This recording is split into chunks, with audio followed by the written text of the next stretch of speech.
Assalamualaikum warahmatullahi wabarakatuh. Nama saya Muhammad Akbar dari kelas Sistem Informasi 2020B NIM 20051214054. Di sini saya akan menjelaskan tentang model infrastruktur jaringan.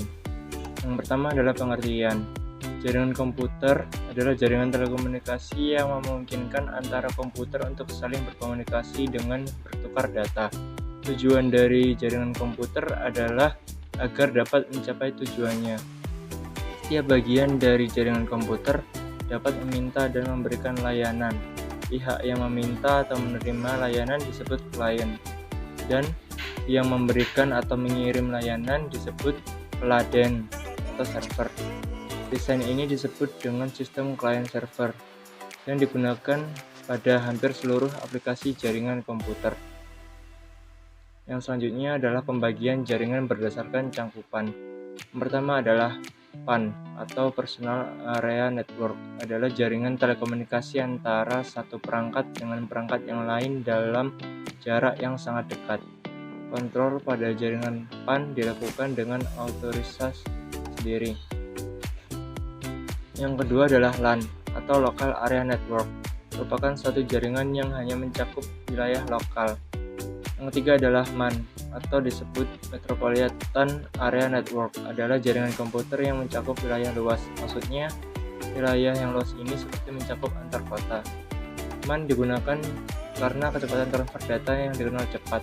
Untuk membuat jaringan MAN biasanya memerlukan operator telekomunikasi dengan sebagai penghubung antar jaringan komputer. Dan yang keempat adalah WAN atau Wide Area Network, merupakan jaringan komputer yang paling luas di antara jaringan LAN dan MAN. WAN mencakup antara negara atau benua. Jaringan WAN terhubung menggunakan kabel fiber optik yang menanamkannya di dalam tanah maupun di jalur bawah laut. Yang selanjutnya berdasarkan aksesnya. Yang pertama adalah internet, merupakan kependekan dari Interconnected Networking, yang berarti jaringan-jaringan komputer yang saling tersambung atau terhubung antara satu komputer dengan komputer yang lainnya, sehingga membentuk sebuah jaringan komputer yang luas di seluruh dunia, sehingga jaringan komputer tersebut dapat saling berkomunikasi, berinteraksi, saling bertukar informasi, ataupun saling tukar-menukar data.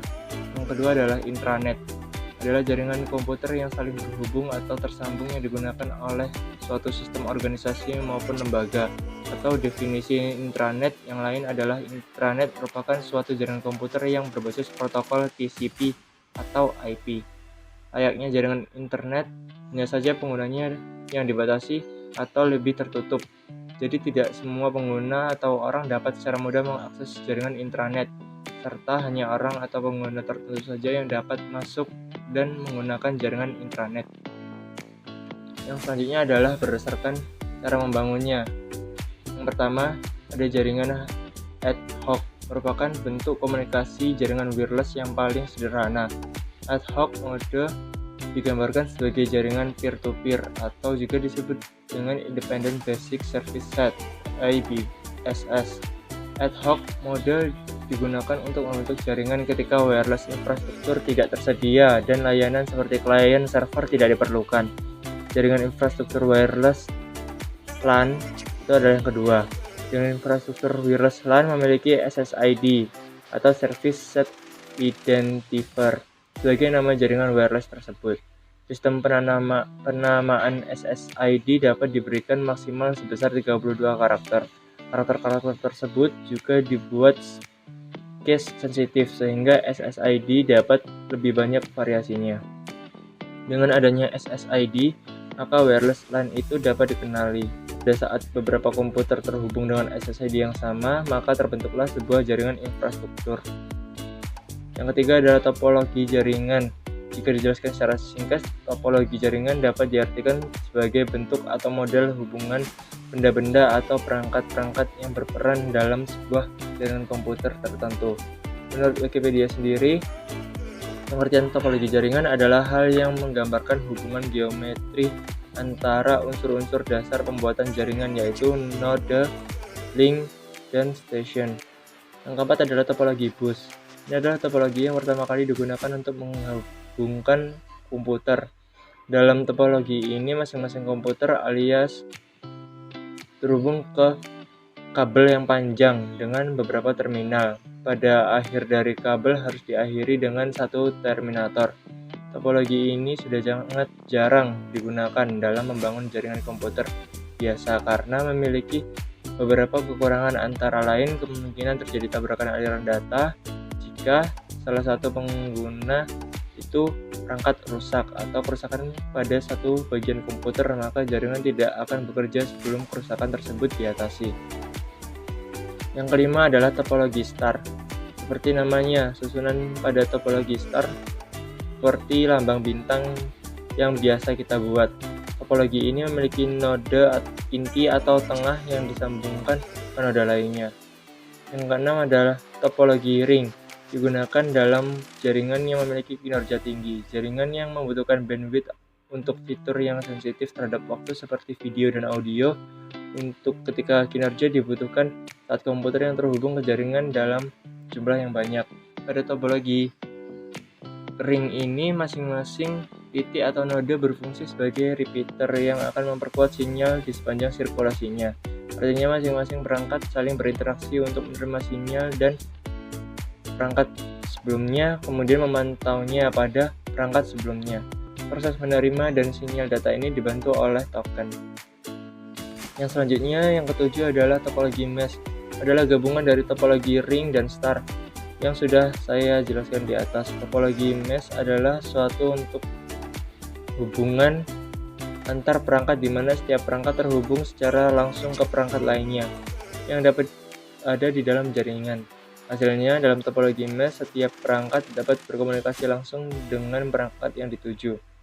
Yang terakhir ada topologi jaringan komputer tree, merupakan gabungan dari beberapa topologi star yang digabungkan dengan topologi bus. Jadi setiap topologi star akan terhubung ke topologi star lainnya. Biasanya dalam topologi ini terdapat beberapa jaringan, dan jaringan pada tingkat yang lebih tinggi dapat mengontrol jaringan yang berada pada tingkat yang lebih rendah. Yang selanjutnya adalah berdasarkan siarannya. Unicast merupakan suatu metode pengiriman transmisi data dalam jaringan dengan mekanisme 1:1 atau PTP, point-to-point. Dengan kata lain, pengiriman data dapat dilakukan antara satu alamat pengirim dan satu alamat penerima. Jika data berhasil diterima maupun gagal diterima, maka si pengirim akan memberikan informasi ke pengirim. Untuk topologi jaringan dengan komunikasi Connection Oriented (TCP), jika data gagal diterima, maka akan dilakukan pengiriman ulang sampai data dapat dikirim secara lengkap. Broadcast merupakan metode pengiriman transmisi data ke banyak perangkat sekaligus atau PTM, point to multipoint. Dalam pengiriman ke banyak titik poin, dengan metode ini tidak perlu memperhatikan apakah data tersebut sampai ke penerima atau tidak. Metode komunikasi ini biasanya dilakukan pada setiap perangkat yang tergabung dalam jaringan yang sama, atau dengan kata lain bergabung dalam satu alamat broadcast yang sama. Kalau kita belajar subnetting, maka alamat broadcast merupakan alamat terakhir dari sebuah subnet.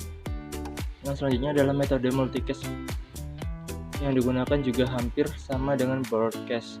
Namun perbedaan untuk multicast ini akan melakukan transmisi data ke banyak titik poin yang tergabung dalam grup yang sama. Jadi jika ada perangkat yang tidak tergabung dalam grup, maka tidak akan mendapatkan data transmisi. Sekian dari saya. Wassalamualaikum warahmatullahi wabarakatuh.